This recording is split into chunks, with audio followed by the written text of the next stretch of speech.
saka nagpapakuha kami. Yan. Yan yung posisyon ko. Hello! Tanim tayo guys.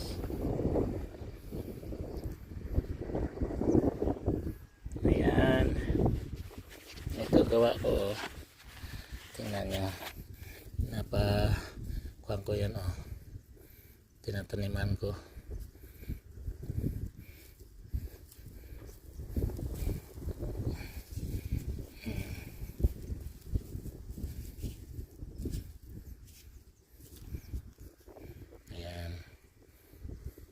Tanim-tanim lang kung mamuhi. Ayan. At saka tanggalin yung mga lamon. Sa sunod guys, wala na ito masyado ganito pag next summer, next year.